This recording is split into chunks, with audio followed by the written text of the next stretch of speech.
Boom. They say you can't win your fantasy football season at the draft, but you can definitely lose it. And we can help you to not lose it by avoiding some critical draft day busts. And I brought in an expert to tackle this subject. This is Travis Rasmussen. What's going on, bud? Hello? Hey, hey, man, thanks for having me.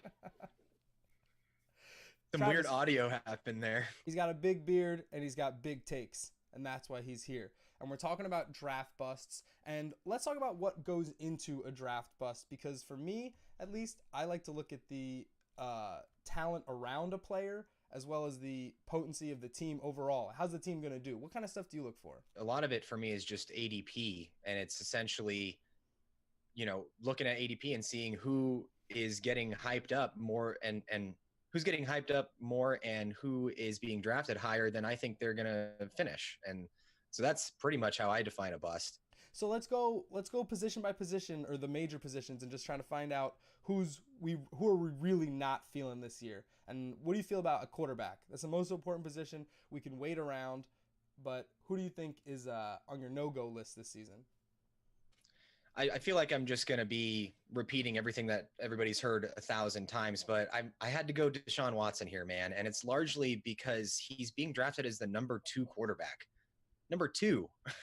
That's crazy. He's being drafted in the 4th round right now. And obviously we all saw the upside that comes with him. And that's tantalizing for sure. 18 touchdowns over a 5-game stretch. But I mean, it would be an absolute anomaly if he repeated that efficiency. And you could even say impossible. I mean, in 2017, he posted a touchdown rate of 9.3%. He threw a touchdown on 9.3% of his attempted passes. That's insane. That's the second highest. Yeah, that's the second highest touchdown rate by any quarterback ever in a single season since 1990. Yeah, if you're buying Deshaun Watson because you think he's going to continue on the pace that he finished at last year before he got injured, you're drafting him too low in the 4th round because you think he's going to be the MVP of the league. You know what I'm saying? Like, why are you waiting around if you think that he's going to be 9% touchdown rate for the entire season? It's completely unrealistic. I had Russell Wilson, and I think that he's one of the biggest landmines this year simply because I don't think the Seahawks are going to be very good. And I think that while that can translate into a lot of production for Wilson, I don't think it's going to be there because they're just not going to get the same amount of opportunities. What do you feel about that? Yeah, I mean, I like Russell Wilson, man, so it's hard for me to buy into this one.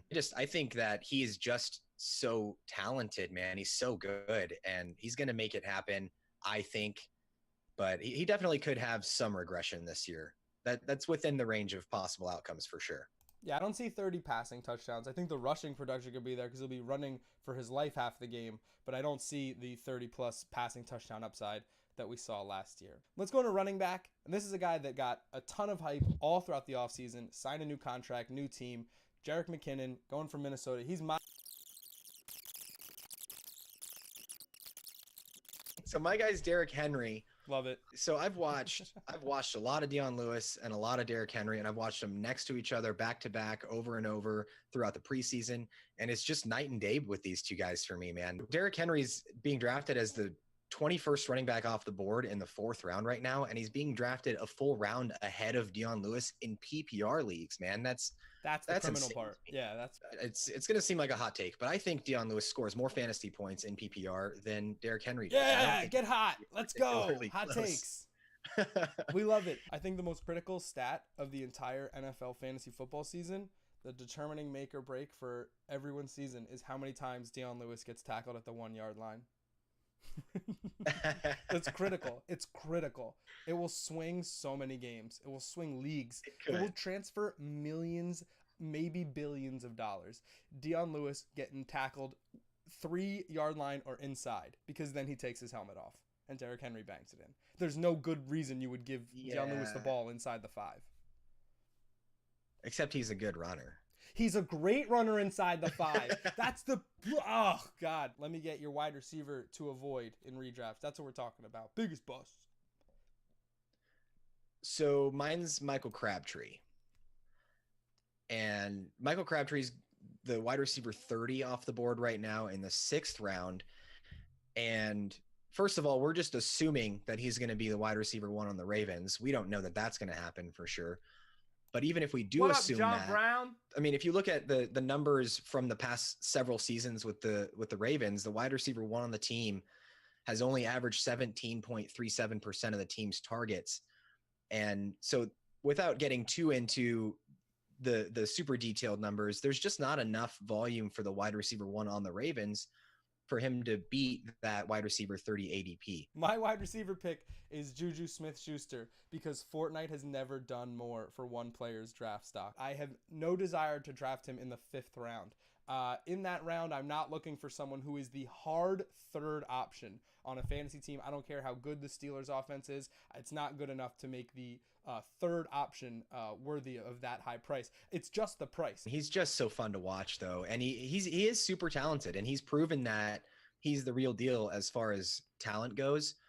But yeah, I agree. I mean, for the price that he's at, what can we really expect for volume? He's being drafted above guys like both Lions receivers and Chris Hogan. And if you're looking for like upside, Josh Gordon is there. Like these are ADP below Juju. I just think the hype is completely off the rails. We want volume, man. That's all we want. Yeah. I mean, we want talent too, but in redraft especially, we want volume. We want the guys that are going to get targets. And I agree with you that he is the third option on that offense.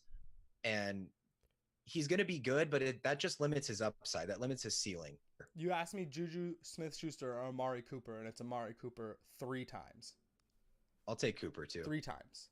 All right, let's take a big swing. Let's be aggressive. Let's try to make headlines. Biggest bust. I went super aggressive. I don't know what yours is, but you know mine. And I don't know how you feel about it, but I want to hear yours first and get my genuine reaction, and then we'll get into mine. Mine's probably worse. I want to preface it a little bit before everybody bites my head off. Same. Go. So mine is a first round running back. And same. Let's go. So the fact of the matter is not all 12 guys being drafted in the first round are going to finish that high. Probably not even half of them are. Yeah. So calm down there for a little bit. And I'm going to kind of go the easy way out. I'm going to go with Todd Gurley. Oh. But hear me out. Hear me out. So it's essentially Todd Gurley not living up to his draft price, which right now is the 101. It's the RB1 off the board.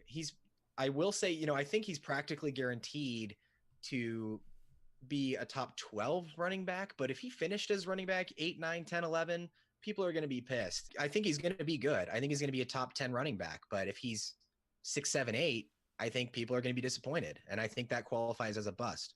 Yeah, touchdown regression, game script regression is the biggest thing for me for the Rams. We were talking to someone last week, said the Rams had the best game script overall throughout the season. They had the most positive game script throughout the entire year than any other team, and it will be unlikely that they repeat that this season. I agree. One guy that I'm not high on, that I'm avoiding, that I think can be a bust this year is Kareem Hunt. He's going late in the first round of leagues. He has the rushing title from last year. But what people forget, and this guy doesn't forget, is that Kareem Hunt was devastating to fantasy teams in the middle of the season. And part of me thinks that that's who Kareem Hunt really is, an inconsistent runner with the ability to win in space and the ability to beat coverage, but not the ability to consistently grind out carries. Plus, the changes to the Chiefs offense, I don't think benefit Hunt. But there's a third part of it. And the third part, I think, is Spencer Ware. I think Spencer Ware still figures to be part of this offense. Charkandrick West went out the door in the preseason, which is a sign that Ware is healthy and ready to share the workload, take something away from Kareem Hunt, and certainly knock him off of a top 10 running back status. Definitely not take him win the rushing title. Andy Reid doesn't use workhorse backs. He's not that guy. Kareem Hunt will be a role player on a dynamic offense that won't utilize the running back as heavily as they have in the past. How you feel about it? It's pretty bold, man. I was coming around on Kareem Hunt a little bit too. I was down on him during the off season. He's so expensive, man. I mean, there's a couple guys behind him that I would take over him. So I haven't ended up with him at all. Like Christian McCaffrey, Dalvin Cook, specifically, those two are currently being drafted behind him. And I would take those two guys over Kareem Hunt. And it's every time. It's not close. I think that when we get up into these late first round, after the top 4 go and then Saquon goes because I'm on the East Coast and it's Homer Fest, it just becomes I need a top running back because they're not going to be around in the comeback. And I think that leads to players like Hunt to become wildly overpriced. We did best bust. We told you what the landmines to avoid this season. Give one more plug to the people, and then I'm kicking you out of here. Yeah, man. It was awesome. Thanks for having me. At Travis NFL on Twitter, Travis NFL Fantasy Football Show, and the SuperFlex Super Show, which is a Dynasty SuperFlex podcast. It's a one-man podcast band, short, sweet. You got to catch it every day. Travis, thank you so much for hanging out. Thanks, man. See you later.